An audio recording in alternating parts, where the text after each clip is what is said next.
بسم الله الرحمن الرحيم نحمده ونصلي ونسلم على رسوله الكريم اما بعد. آج کی شب 23ویں شب تھی اور یہ 23واں روزہ اللہ تعالیٰ نے رکھنے کی توفیق عطا فرمائے. اللہ رب العزت نے طاق راتوں میں جو چیز رکھی ہے اس کو کہتے ہیں شب قدر. ہمارے مزاجوں میں عام طور پر ایسی سستی آ جاتی ہے کہ ہم ان راتوں کے اندر اگر عادی نہیں ہوتے، اگر پہلے سے کوشش نہیں ہوتی، پہلے سے کاوش نہیں کی ہوتی، تو ان راتوں میں ویسی گرم جوشی نہیں ہوتی جیسی کہ مطلوب ہے، جیسی کہ مقصود ہے. ان راتوں میں مقصود یہ ہے کہ گرم جوشی ہو، ان راتوں میں مقصود یہ ہے کہ اعمال کی طرف رغبت ہو، اعمال کی طرف انسان کی چاہت ہو. بعض مرتبہ بعض لوگوں پر حالت قبض طاری ہو جاتی ہے کہ نماز، روزہ، تلاوت اس کا دل نہیں کرتا. جب نماز، روزہ، عبادت، تلاوت کا دل نہیں کرتا اور وہ کرتے بھی نہیں ہیں تو اس سے ان کا نقصان ہونے لگتا ہے. اور نماز، روزہ، عبادت کا دل نہیں کرتا لیکن پھر بھی وہ زبردستی کرتے ہیں تو عبادت کا اجر دگنا ہو جاتا ہے، اور وہ دگنا اجر انسان کے لیے بڑی ترقی درجات کا باعث ہوتا ہے. درجہ عربی میں کہتے ہیں سیڑھی کو، اور درجات عربی میں کہتے ہیں سیڑھیوں کو. جب انسان اعمال میں آگے بڑھتا ہے تو اس کا معاملہ یہ ہوتا ہے کہ وہ سیڑھیاں چڑھ رہا ہوتا ہے. ایک تو انسان سیدھا سیدھا چل رہا ہے اور ایک انسان سیڑھیاں چڑھ رہا ہے. دونوں میں بہت بڑا فرق ہے. دونوں کے اندر مرتبے کے اعتبار سے، حالات کے اعتبار سے، معاملات کے اعتبار سے تو کسی انسان کا درجہ اللہ کے نزدیک زیادہ اونچا ہے، کسی انسان کا درجہ اللہ کے نزدیک کم اونچا ہے. یہ سب اس کی محنت کے اوپر موقوف ہے. دیکھیں، اعمال کے اندر ایک تاثیر ہوتی ہے. آپ نہاتے ہیں تو آپ کو اپنے اندر پاکی، صفائی، ستھرائی اور طہارت محسوس ہوتی ہے، اور اگر آپ نہیں نہاتے تو آپ کو اپنے اندر سے اسمیل آتی ہے، آپ کو ایک عجیب سی الجھن نظر آنے لگتی ہے. صاف لباس پہنتے ہیں، اس کا اپنا ایک تاثر ہوتا ہے، اس کا تاثر اعمال پہ پڑتا ہے، اس کا تاثر آپ کی ذات پہ پڑتا ہے. آپ نے ڈریس کوڈ پہنا ہوا ہے، اس کا تاثر اور ہوتا ہے، آپ کی اپنی ذات پر اور ہوتا ہے، دوسرے کی ذات کے اوپر دوسرا ہوتا ہے. آپ نے سفید کپڑے پہنے ہیں، آپ نے رنگین کپڑے پہنے ہوئے، آپ نے کسی شادی میں جانا ہے، اس کے لیے جو آپ نے کپڑے پہنے ہیں اس کا تاثر آپ کی ذات پر بھی اور ہوتا ہے اور دوسرے کی ذات پر بھی اور ہوتا ہے. چنانچہ عورت نے لباس برقعے کا پہنا ہوا ہے، اس کا تاثر اس کی اپنی ذات پر اور ہوتا ہے اور اس کا تاثر دوسرے کی ذات کے اوپر دوسرا ہوتا ہے. تو جس طریقے سے یہ معاملہ ہے، اسی طریقے سے انسان کے باطن کا معاملہ بھی ہے. جب آپ ذکر کرتے ہیں، جب آپ معمولات کرتے ہیں تو اس کا تاثر بھی آپ کی ذات کے اوپر پڑتا ہے اور اس کا تاثر بڑا زوردار پڑتا ہے. اب اگر ہم اعمال کر رہے ہیں تو ان اعمال کے اندر نمبر ایک تو دوام ضروری ہے. خیر العمل ما قل ودیم، نبی علیہ الصلوۃ والسلام کا ارشاد ہے بہترین عمل وہ ہے کہ جو پابندی سے کیا جائے، اگرچہ تھوڑا ہو. تھوڑا عمل ہے تب بھی اللہ کے ہاں قابل قبول ہے، لیکن استقامت کے ساتھ ہونا ضروری ہے. اب استقامت کے اندر کیا معاملہ ہے؟ دیکھیں جی، کوئی بھی کام کرنے کے کچھ عرصے کے بعد برا لگنے لگتا ہے. چنانچہ آپ ڈاکٹر ہیں تو آپ کو اپنی ڈاکٹری کچھ عرصے کے بعد بری لگنے لگے گی، آپ اس سے تنگ آنے لگیں گے. یقین کیجئے کہ ہر عمل کچھ عرصے کے بعد انسان کو تھوڑا بہت پریشان کرتا ہے. آپ میرے اپنے ایک دوست ڈاکٹر ہیں اور کچھ عرصے بعد وہ اپنی ڈاکٹری سے تنگ آنے لگتے ہیں کہ تو یہ کیا ہے یار، ہر وقت یہ، ہر وقت یہ، ہر وقت ایک ہی چیز. وہ اپنی ڈاکٹری سے اکتانے لگتے ہیں، پریشان ہونے لگتے ہیں. اسی طریقے سے کوئی بھی عمل ہے، عورت گھر میں کھانا بناتی ہے، کچھ وقت کے بعد اس کو تھوڑی سی اریٹیشن ہوتی ہے اپنا کھانا بنانے سے، اور اس کو اپنا کھانا اچھا نہیں لگتا. اس کو اپنا بقایا ہوا کھانا اچھا، اس کو تعریف چاہیے ہوتی ہے، اس کو ایڈمائر چاہیے ہوتا ہے کہ بھی کوئی میرے کام کو سراہے، کوئی میرے کام کو یہ کرے یہ کرے۔ تو ہر کام کی اپنے اندر تاثیر ہوتی ہے، اور وہ تاثیر نظر بھی آتی ہے، وہ تاثیر اپنا اثر ضرور دکھاتی ہے۔ چنانچہ ہر کچھ عرصے کے بعد آپ کو اپنے کام کے اندر اس طریقے سے پریشانیاں اور اس نوعیت کی چیزیں سامنے آتی ہیں جو کہ آپ کو تنگ کرتی ہیں، پریشان کرتی ہیں۔ ایک اسٹوڈنٹ ہے، اسکول میں پڑھتا ہے، کالج میں پڑھتا ہے، کچھ وقت پڑھنے کے بعد اس کو اپنی پڑھائی کے اندر مسئلہ نظر آتا ہے، اس کو اچھا نہیں لگتا، وہ کہتا ہے یار کوئی اور پڑھائی کر لیتا ہوں، کوئی اور کام کر لیتا ہوں۔ آپ ایک جاب کرتے ہیں، اس جاب کو کچھ عرصے بعد آپ کا جی چاہے گا یار اس کو سوچ کروں، میں کوئی دوسری جاب کروں، کتنی اچھی جاب ہے، لیکن آپ کا جی چاہے گا بس کرو یار اس کو سوچ کرو، چھوڑ دوسرے ملک چلے جاؤ۔ دوسرے ملک جائیں گے، کچھ عرصے بعد آئے گا اس کو سوچ کرو، لیکن آپ اس جاب میں استقامت سے رہتے ہیں۔ میرے ایک دوست ہیں، ان کی مجھ سے مشورہ کرتے ہیں، ہر جاب کے لیے مشورہ کرتے ہیں، ہر جاب کے لیے۔ تو ایک سال میں انہوں نے 3 جابز تبدیل کی۔ تو مجھے کہنے لگے کہ ابھی ایک اور جاب کو پرپوزل آیا۔ میں نے کہا کبھی بھی نہیں کرنا۔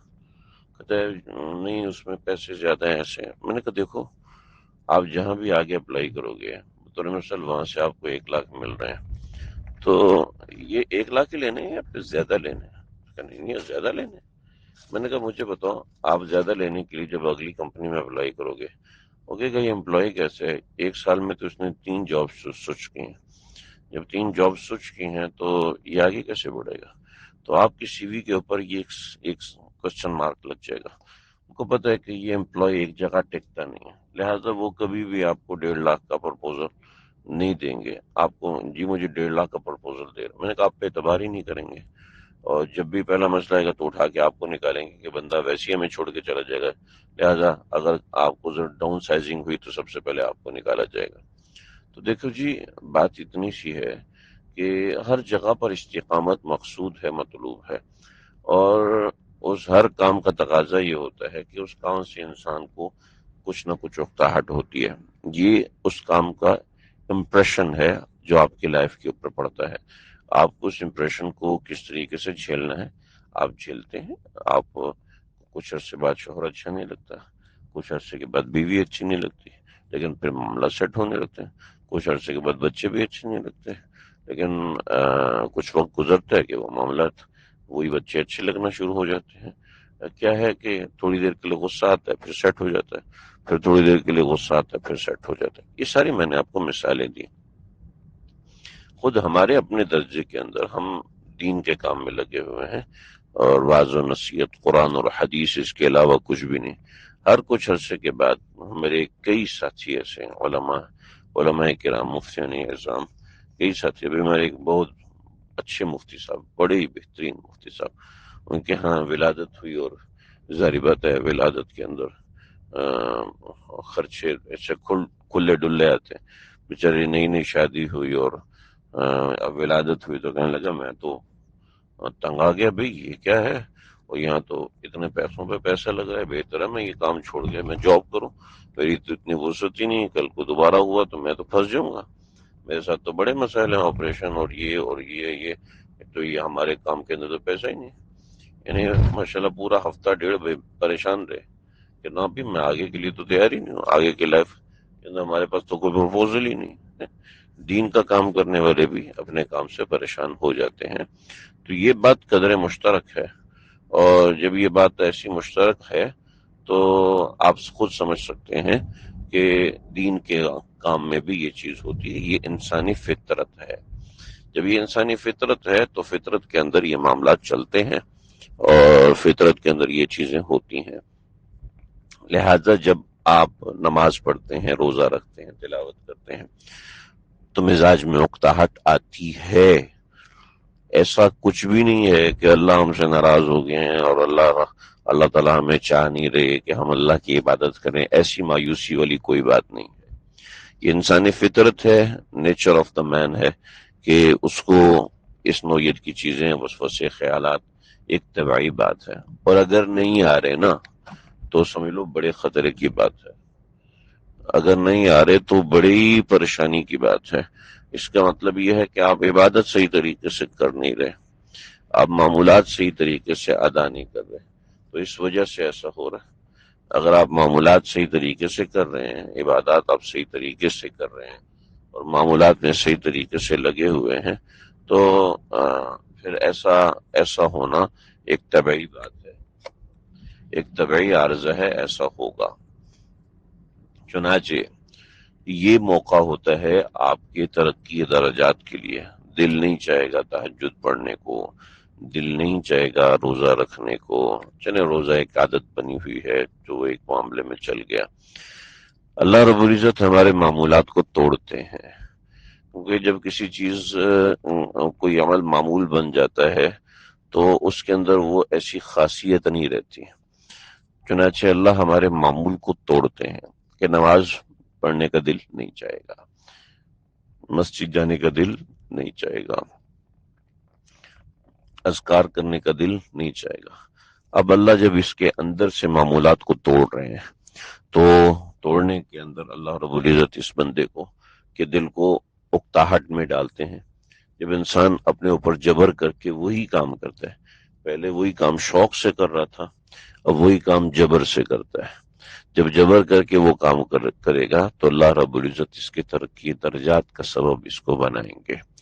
لہذا سالک کوئی بھی ہو، جب وہ ذکر و معمولات میں لگے گا تو کچھ عرصے کے بعد کیفیت قبض اس کے اوپر آئے گی، اور کیفیت قبض اس بات کی علامت ہوتی ہے کہ بھئی نیکسٹ سٹیپ ریڈی ہے، اگلا درجہ آپ کے پاس آ گیا ہے، آپ کو اس اگلے درجے پہ قدم رکھنا ہے، لہٰذا آپ کو اس مشقت سے گزرنا پڑے گا۔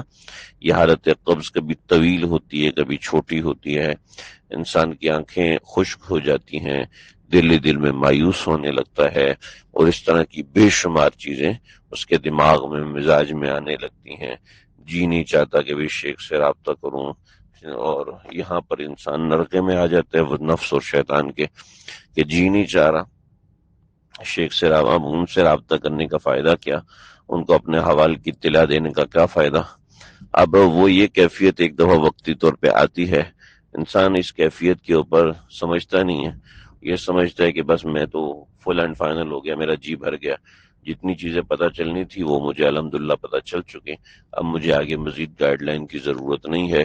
اور جب یہ کیفیت آتی ہے انسان ڈسکانٹیکٹ ہو جاتا ہے، جیسے ڈسکانٹیکٹ ہوتا ہے اعمال میں کمی آنے لگتی ہے، اعمال میں کمی آتے آتے درجات میں کمیاں آنا شروع ہو جاتی ہیں۔ تو یہ کیفیت قبض ہے، اس کیفیت قبض کو مقابلہ کرنا ہوتا ہے، زور لگانا ہوتا ہے، وہ انسان کی ترقی درجات کا باعث بنتا ہے۔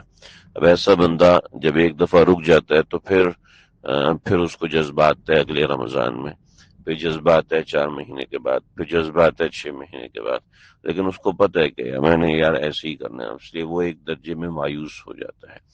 تو یہ بنیادی چیز ہے، اس بنیادی چیز کو ذہن میں رکھیں، اور اپنا رابطہ اپنے مربی اپنے شیخ سے مضبوط بنائیں، تعلق مضبوط بنائیں، اور اس کے درمیان میں رکاوٹیں جو حالت قبض کی ہوتی ہیں اس کو کنٹرول رکھیں۔ جب کنٹرول رکھیں گے تو معاملات کنٹرول ہو جاتے ہیں، وگرنہ نہیں ہوتے۔ تو اعمال میں دوام کے لیے یہ چیز ضروری ہے۔ اللہ تعالیٰ مجھے آپ کو سمجھنے کی توفیق عطا